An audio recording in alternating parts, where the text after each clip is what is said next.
Día 7 de lectura El juego del ángel de Carlos Ruiz Zafón, narrado por Marina González Pérez. 10.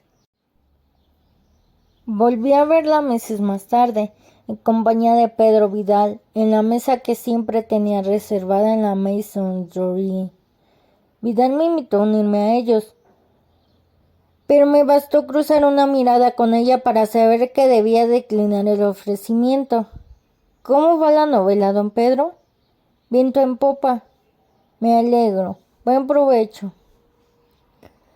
Nuestros encuentros eran fortuitos. A veces me tropezaba con ella en la librería de Sempere e Hijos, donde acudía a menudo a buscar libros para don Pedro. Sempere, si se terciaba, me dejaba a solas con ella, pero pronto Cristina descubrió el truco y enviaba a uno de los mozos desde Villeilius a recoger los pedidos. Ya sé que no es asunto mío, decía Sempere, pero a lo mejor debería usted quitársela de la cabeza. No sé de qué me habla, señor Sempere. Martín, que nos conocemos de hace tiempo. Los meses pasaban al trasluz sin que me diese ni cuenta. Vivía de noche, escribiendo desde el atardecer hasta el amanecer y durmiendo durante el día. Barrido y escobillas no cesaban de congratularse por el éxito de la ciudad de los malditos, y cuando me veían al borde del colapso, me aseguraban que tras un par de novelas más me concederían un año sabático, para que descansara o me dedicase a escribir una obra personal que publicarían a bombo y platillo con mi verdadero nombre en grandes letras mayúsculas en la portada. Siempre faltaban solo un par de novelas más. Los pinchazos, dolores de cabeza y los mareos se iban haciendo más frecuentes y más intensos. Pero yo los atribuía a la fatiga y los ahogaba con muchas inyecciones de cafeína, cigarrillos y unas píldoras de codeína, y sabe Dios que me proporcionaba de tapadillo un farmacéutico de la calle Platería, y que sabían a pólvora. Don Basilio, con quien comía los jueves, y si jueves no en una terraza de la Barceloneta, me instaba a que acudiese al médico. Yo siempre decía que sí, que tenía hora para aquella misma semana. Aparte de mi antiguo jefe y de los Sempere, no disponía de demasiado tiempo para ver a mucha más gente que a Vidal, y cuando lo hacía era más porque él acudía a visitarme que por mi propio pie. No le gustaba la casa de la Torre y siempre insistía en que saliésemos a dar un paseo hasta acabar en el bar Almiral, en la calle Joaquín Costa, donde tenía cuenta y mantenía una tertulia literaria los viernes por la noche a la que no me invitaba porque sabía que todos los asistentes, poetastros frustrados y laméculos que le reían las gracias a la espera de una limosna, una recomendación para un editor o una palabra de elogio con la que tapar las heridas de la vanidad. Me detestaba con una consistencia, vigor y empeño de la que carecían sus empresas artísticas, que el público trapecero se empeñaba en ignorar. Allí, a golpes de absenta y habanos caribeños, me hablaba de su novela que nunca se acababa, de sus planes para retirarse de su vida de retirado, y de sus amoríos y conquistas cuanto mayor se hacía él, más jóvenes y núbiles para ellas. Más jóvenes y núbiles eran ellas. No me preguntas por Cristina, decía, a veces malicioso. ¿Qué quiere que le pregunte? Si ella me pregunta por ti. ¿Le pregunta ella por mí, don Pedro? No. Pues eso. La verdad es que el otro día te mencionó. Le miré a los ojos para ver si me estaba tomando el pelo. ¿Y qué dijo? No te va a gustar. Suéltelo. No lo dijo con estas palabras, pero me pareció entender que no entendía cómo te prostituías escribiendo seriales de medio pelo para ese par de ladrones, que estabas tirando por la borda tu talento y tu juventud. Sentí como si Vidal me acabase de clavar un puñal helado en el estómago. ¿Eso es lo que piensa? Vidal se encogió de hombros. Pues por mí puede irse al infierno.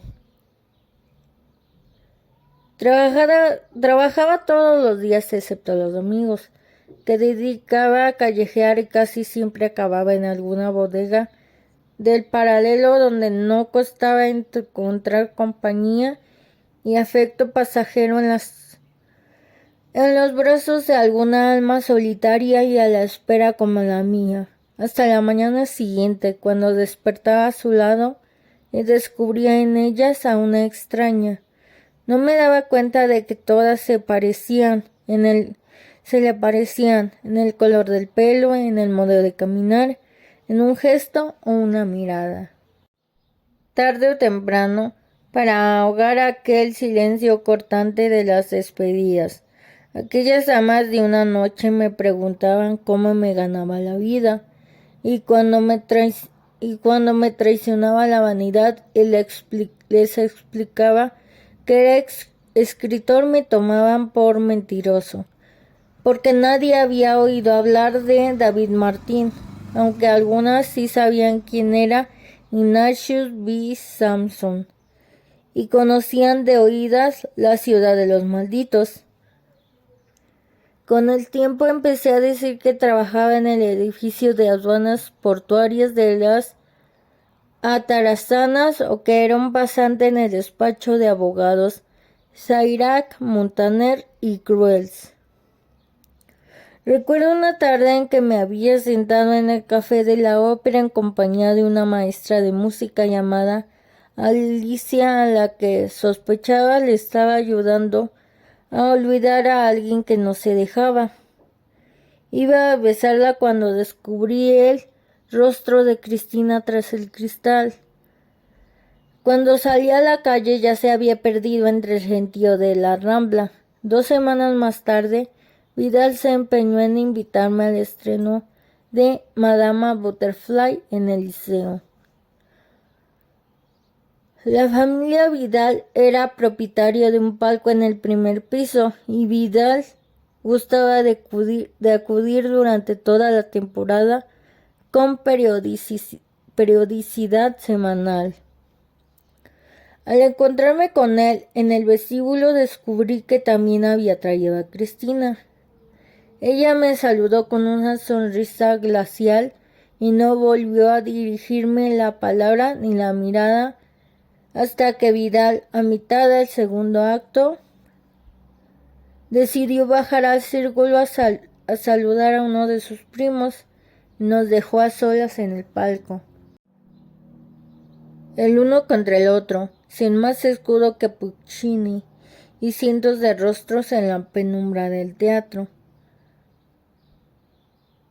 Aguanté unos 10 minutos antes de volverme y mirarla a los ojos. ¿He hecho algo para ofenderla?, pregunté. No.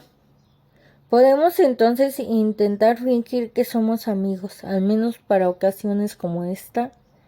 Yo no quiero ser amiga suya, David. ¿Por qué no? Porque usted tampoco quiere ser mi amiga. Tenía razón, no quería ser su amigo. ¿Es verdad que piensa que me prostituyo? Lo que yo piense es lo de menos, lo que cuenta es lo que usted piense. Permanecí allí 5 minutos más y luego me levanté y me fui sin media palabra. Al llegar a la gran escalinata del liceo ya me había prometido que nunca más iba a dedicarle un pensamiento, una mirada o una palabra amable. Al día siguiente me la encontré frente a la catedral y cuando quise evitarla me saludó con la mano y me sonrió. Me quedé inmóvil, viéndola acercarse. ¿No me va a invitar a merendar? Estoy haciendo la calle y no libro hasta dentro de un par de horas. Entonces, déjame que te invite yo. ¿Qué cobra por acompañar a una dama durante una hora? La seguí a regañadientes hasta una chocolatería de la calle Petrit Hall. Pedimos un par de tazas de cacao caliente y nos sentamos el uno frente al otro a ver quién abría la boca antes. Por una vez gané yo. Ayer no quería ofenderle, David. No sé qué le habrá contado don Pedro, pero yo nunca he dicho eso. A lo mejor solo lo piensa, por eso don Pedro me lo diría. No tiene ni idea de lo que yo pienso, replicó con dureza. Ni don Pedro tampoco. Me encogí de hombros. Está bien. Lo que dije era algo muy diferente. Dije que creía que usted no hacía lo que sentía. Sonreía sintiendo. Lo único que sentía en aquel instante era el deseo de besarla. Cristina me sostuvo la mirada desafiante. No apartó el rostro cuando alargué la mano y le acaricié los labios, deslizando los dedos por la barbilla y el cuello. Así no, dijo al fin. Cuando el camarero nos trajo las 2 tazas humeantes ya se había ido. Pasaron meses sin que volviese a oír su nombre. Un día de finales de septiembre, en que acababa de terminar una nueva entrega de La ciudad de los malditos, decidí tomarme la noche libre. Intuía que se acercaba una de aquellas tormentas de náusea y puñaladas de fuego en el cerebro. Engullí un puñado de pastillas de codeína y me tendí en la cama a oscuras a esperar que pasaran aquel sudor frío y el temblor en las manos. Empezaba a conciliar el sueño cuando oí que llamaban a la puerta. Me arrastré hasta el recibidor y abrí. Vidal, enfundado en uno de sus impecables trajes de seda italiana, encendió un cigarrillo bajo un haz de luz que el mismísimo Vermeer parecía haber pintado para él. ¿Estás vivo o hablo con una aparición?, preguntó. No me diga que ha venido desde Villa Helios hasta aquí para soltarme eso. No, he venido porque hace meses que no sé nada de ti y me preocupas. ¿Por qué no haces instalar una línea de teléfono en este mausoleo como la gente normal? No me gustan los teléfonos, me gusta ver la cara de la gente cuando me habla y que me la vean a mí. En tu caso no sé si eso es una buena idea. ¿Te has mirado últimamente al espejo? Esa es su especialidad, don Pedro. Hay gente en el depósito de cadáveres del hospital clínico con mejor color de cara. Anda, vístete. ¿Por qué? Porque lo digo yo. Vamos de paseo. Vidal no aceptó negativas ni protestas. Me arrastró hasta el coche que esperaba en el paseo del Borne e indicó a Manuel que se pusiera en marcha. ¿A dónde vamos?, pregunté. Sorpresa. Cruzamos Barcelona entera hasta llegar a la avenida Pedralbes e iniciamos el ascenso por la ladera de la colina. Unos minutos más tarde avistamos Villa Helios, todos sus ventanales encendidos y proyectando una burbuja de oro candente sobre el crepúsculo. Vidal no soltaba prenda y me sonreía misterioso. Al llegar al caserón me indicó que le siguiese y me guió hasta el gran salón. Un grupo de gente esperaba allí y al verme aplaudió. Reconocí a don Basilio, a Cristina, a Sempere, padre e hijo, a mi antigua maestra doña Mariana, a algunos de los autores que publicaban conmigo en Barrido y Escobillas y con quienes había trabado amistad, a Manuel que se había sumado al grupo y a algunas de las conquistas de Vidal. Don Pedro me tendió una copa de champán y sonrió. Feliz 28 cumpleaños, David. No me acordaba. Al término de la cena me excusé un instante para salir al jardín a tomar el aire. Un cielo estrellado tendía un velo de plata sobre los árboles.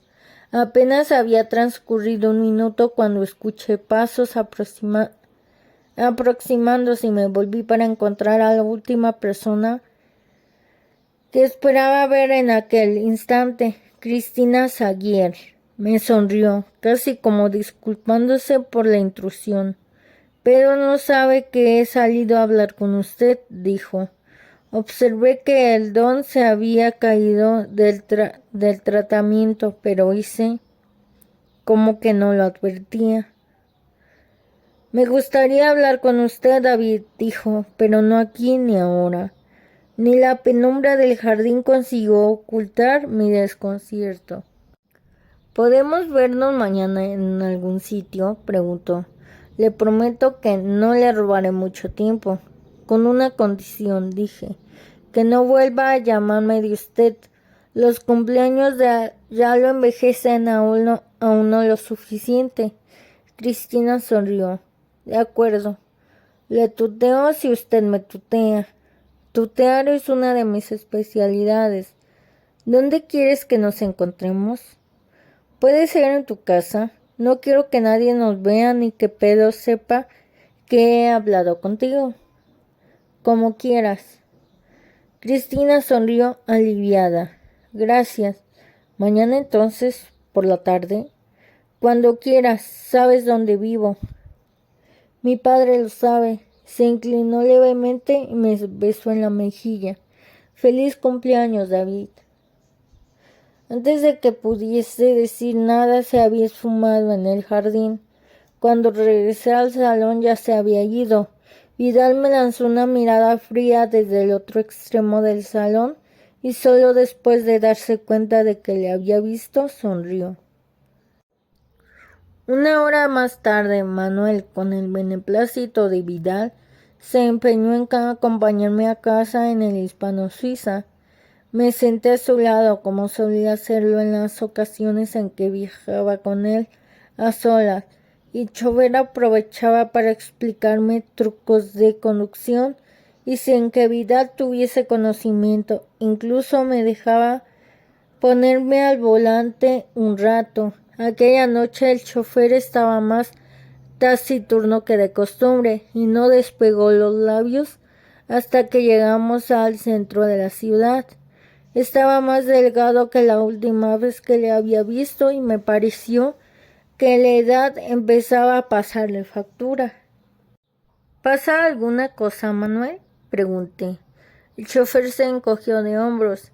Nada de importancia, señor Martín. Si le preocupa algo. Tonterías de salud. A la edad de uno todos son pequeñas preocupaciones, ya lo sabe usted. Pero yo ya no importo, la que importa es mi hija.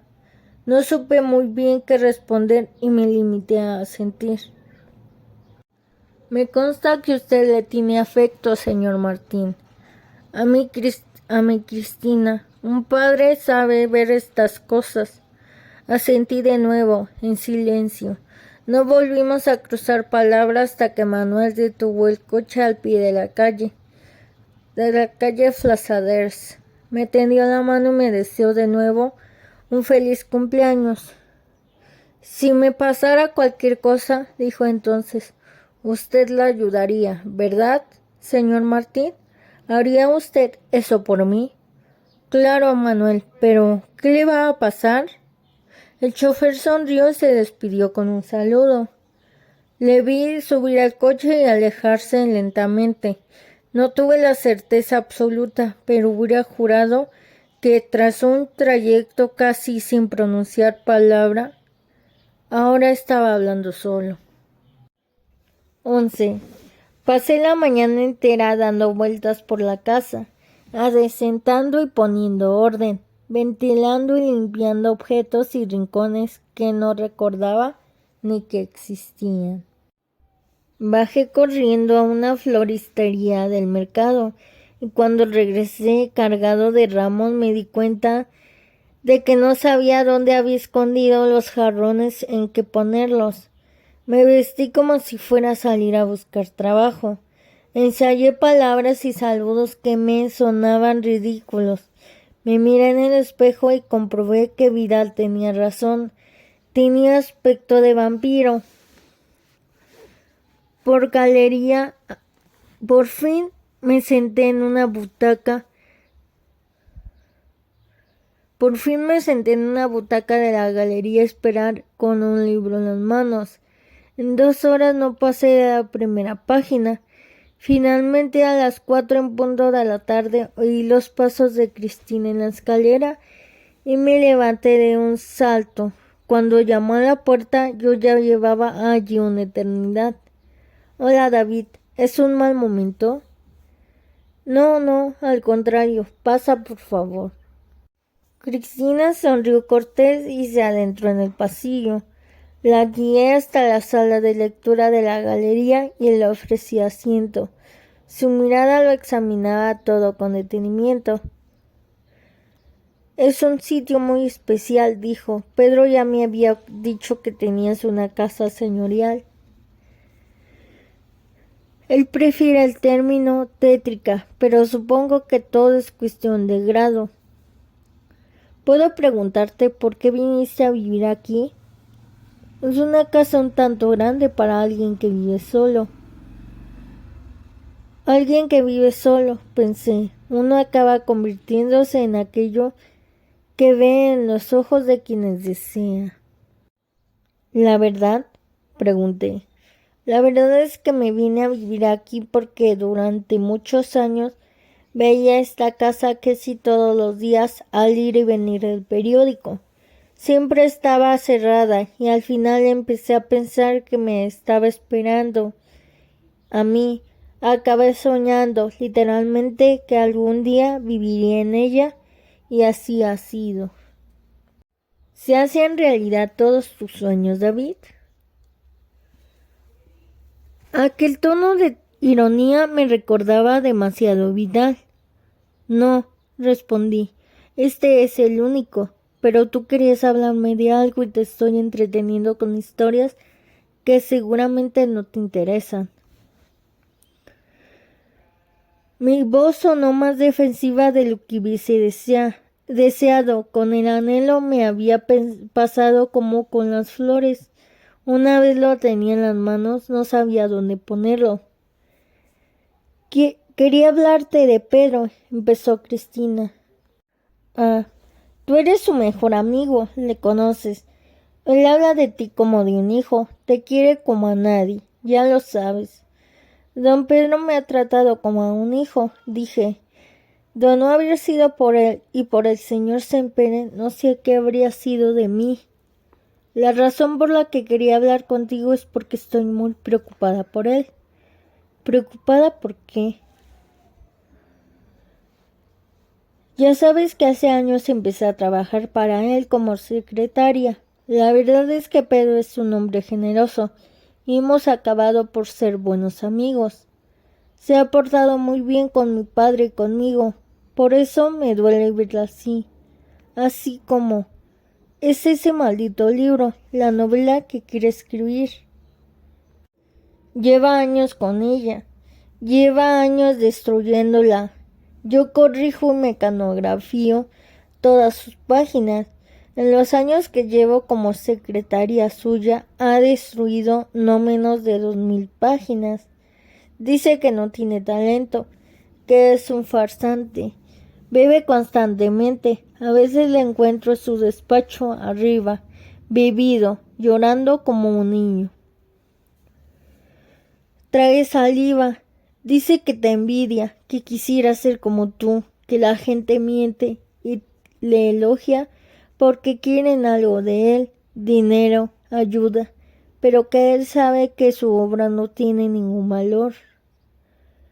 Con los demás mantiene la fachada, los trajes y todo eso, pero yo le veo todos los días y se está apagando. A veces me da miedo que cometa una tontería. Hace tiempo ya no he dicho nada porque no sabía con quién hablar.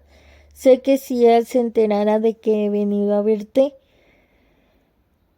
montaría en cólera. Siempre me dice, a David no le molestes con mis cosas. Él tiene su vida por delante y yo ya no soy nada. Siempre está diciendo esas cosas. Siempre está diciendo cosas así. Perdona que te cuente todo esto, pero no sabía a quién acudir. Nos sumimos en un largo silencio. Sentí que me invadía un frío intenso, la certeza de que mientras el hombre al que debía la vida se había hundido en la desesperanza, yo encerrado en mi propio mundo, no me había detenido ni un segundo para darme cuenta.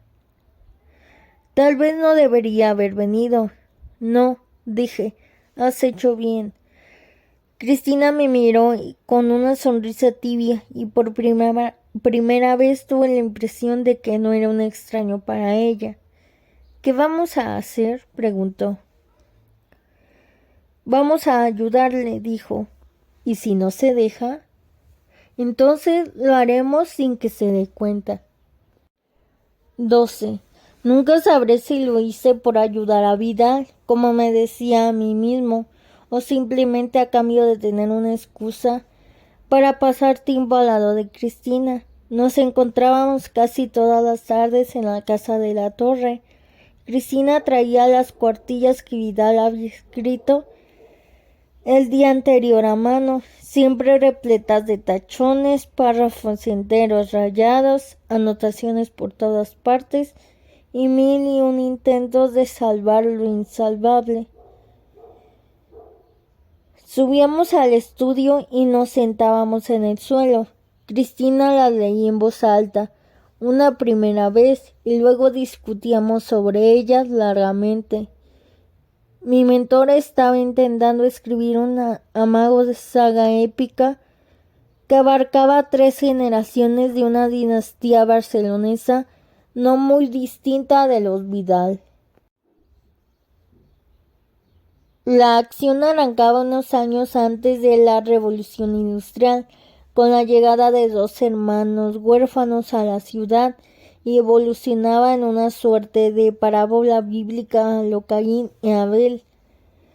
Uno de los hermanos acababa por transformarse en el más rico y poderoso magnate de su época, mientras el otro se entregaba a la iglesia y a la ayuda a los pobres, para terminar sus días trágicamente en un episodio que transparentaba las desventuras del sacerdote y poeta Mosén Jacint Verdaguer. A lo largo de sus vidas los hermanos se enfrentaban y una interminable galería de personajes desfilaban por torridos melodramas, escándalos, asesinatos, amoríos ilícitos, tragedias y demás requisitos del género. Todo ello ambientado sobre el escenario del nacimiento de la metrópoli moderna y el mundo industrial y financiero. La novela estaba narrada por un nieto de uno de los 2 hermanos que construía la historia mientras contemplaba la ciudad arder desde un palacio de Pedralbes durante los días de la Semana Trágica de 1909. Lo primero que me sorprendió fue que aquel argumento se lo había esbozado yo a Vidal un par de años antes, a modo de sugerencia para que arrancase su supuesta novela de calado, la que siempre decía que algún día iba a escribir. Lo segundo fue que nunca me había dicho que hubiera decidido utilizarlo ni que hubiese ya invertido años en ello, y no por falta de oportunidades. Lo tercero fue que la novela tal y como estaba era un completo y monumental fiasco. No funcionaba una sola pieza, empezando por los personajes y la estructura. pasando por la atmósfera y la dramatización y terminando por un lenguaje y un estilo que hacían pensar en los esfuerzos de un aficionado con tantas pretensiones como tiempo libre en las manos. ¿Qué te parece?, preguntaba Cristina. ¿Crees que tiene arreglo? Preferí no decirle que Vidal me había tomado prestada la premisa, y con ánimo de no preocuparla más de lo que estaba, sonreí y asentí. Necesita algo de trabajo, es todo. Cuando empezaba a anochecer, Cristina se sentaba a la máquina y entre los dos reescribíamos el libro de Vidal, letra por letra, línea por línea, escena por escena. El argumento que había armado Vidal era tan vago e insulso que opté por recuperar el que había improvisado al sugerirle la idea.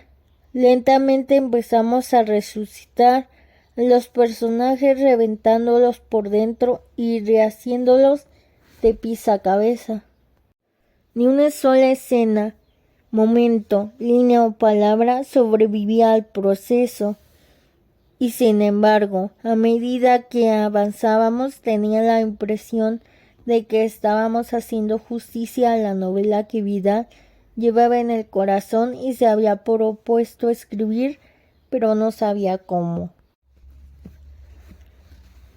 Cristina me decía que a veces Vidal, semanas después de creer que había escrito una escena, la releía en su versión final, mecanografiada, y se sorprendía de su fino oficio y la plenitud de un talento en el que había dejado de creer. Cristina temía que fuese a descubrir lo que estábamos haciendo y me decía que debíamos ser más fieles a su original. Nunca subestimen la vanidad de un escritor, especialmente de un escritor mediocre, replicaba yo. No me gusta oírte hablar así de Pedro. Lo siento, a mí tampoco. A lo mejor deberías aflojar un poco el ritmo. No tienes buen aspecto. Ya no me preocupa Pedro. Ahora el que me preocupas eres tú. Algo bueno tenía que salir de todo esto. Con el tiempo me acostumbré a vivir para saborear aquellos instantes que compartía con ella. Mi propio trabajo no tardó en resentirse. Sacaba el tiempo para trabajar en la ciudad de los malditos, de donde no lo había, durmiendo apenas 3 horas al día y apretando al máximo para cumplir los plazos de mi contrato. Barrido y escobillas tenían por norma no leer ningún libro, ni los que publicaban ellos, ni los de la competencia, pero la Veneno sí los leía, y pronto empezó a sospechar que algo extraño me estaba sucediendo. Este no eres tú, decía a veces. Claro que no soy yo, querida Herminia, es Ignatius B. Sampson. Era consciente del riesgo que había asumido, pero no me importaba despertar todos los días cubierto de sudor, con el corazón palpitando como si fuese a partirme las costillas. Hubiera pagado aquel precio y mucho más por no renunciar al roce lento y secreto que sin quererlo nos convertía en cómplices. Sabía perfectamente que Cristina lo veía en mis ojos cada día que venía a casa, y sabía perfectamente que nunca respondería a mis gestos. No había futuro ni grandes esperanzas en aquella carrera a ninguna parte, y ambos lo sabíamos.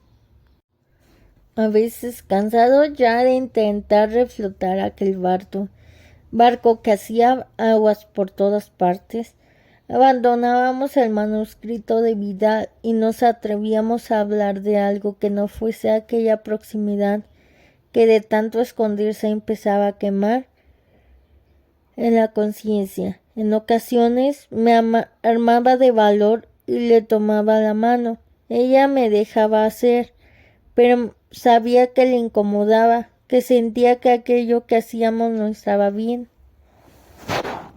que la deuda de gratitud que teníamos con Vidal nos unía y separaba a un tiempo. Una noche, poco antes de que se retirase, le tomé el rostro e intenté besarla. Se quedó inmóvil y cuando me vi en el espejo de su mirada no me atreví a decir nada. Se levantó y se fue sin media palabra. No la vi por espacio de 2 semanas y cuando regresó me hizo prometer que nunca volvería a suceder algo así. David, quiero que entiendas que cuando acabemos de trabajar en el libro de Pedro, no volveremos a vernos como ahora. ¿Por qué no? Tú sabes por qué. Mis avances no eran lo único que Cristina no veía con buenos ojos. Empezaba a sospechar que Vidal estaba en lo cierto cuando me había dicho que le desagradaban los libros que escribía para Barrido Escobillas, aunque lo callase. No me costaba imaginar la paz pensando que el mío era un empeño mercenario sin alma, que estaba vendiendo mi integridad a cambio de una limosna para enriquecer a aquel par de ratas de alcantarilla porque no tenía el valor de escribir con el corazón, con mi nombre y con mis propios sentimientos. Lo que más me dolía es que en el fondo tenía razón. Yo fantaseaba con la idea de renunciar a mi contrato, de escribir un libro solo para ella, con el que ganarme su respeto. Si lo único que sabía hacer no era lo suficiente bueno para ella, tal vez más me valía volver a los días grises y miserables del periódico. Siempre podría vivir de la caridad y los favores de Vidal. Había salido a caminar después de una larga noche de trabajo, incapaz de conciliar el sueño, sin rumbo fijo. Mis pasos me guiaron ciudad arriba hasta las obras del templo de la Sagrada Familia. De pequeño mi padre me había llevado a veces allí para contemplar aquella babel de esculturas y pórticos que nunca acababa de levantar el vuelo, como si estuviese maldita. A mí me gustaba volver a visitarlo y comprobar que no había cambiado, que la ciudad no paraba de crecer a su alrededor, pero que la Sagrada Familia permanecía en ruinas desde el primer día. Cuando llegué despuntaba un amanecer azul cegado de luces rojas que silueteaban las torres de la fachada de la Natividad.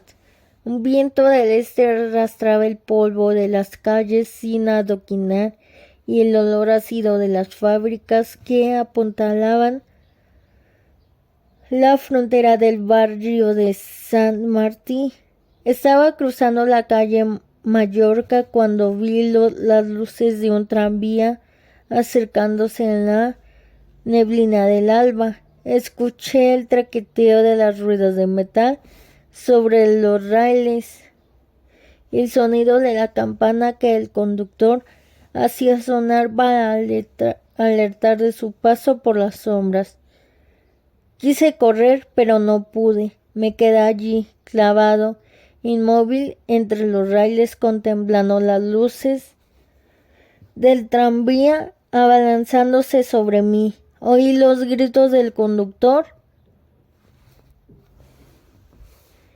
y vi la estela de chispas que arrancaron las ruedas al trabarse los frenos, y aún así, con la muerte a apenas unos metros, no pude mover un músculo. Sentía que el olor a electricidad que traía la luz blanca que prendió en mis ojos hasta que el faro del tranvía quedó velado. Me desplomé como un muñeco, conservando el sentido apenas unos segundos más, lo justo para ver que la rueda del tranvía humeante se detenía a unos 20 centímetros de mi rostro. Luego, todo fue oscuridad. Día 7 de lectura: El juego del ángel, de Carlos Ruiz Zafón, narrado por Marina González Pérez.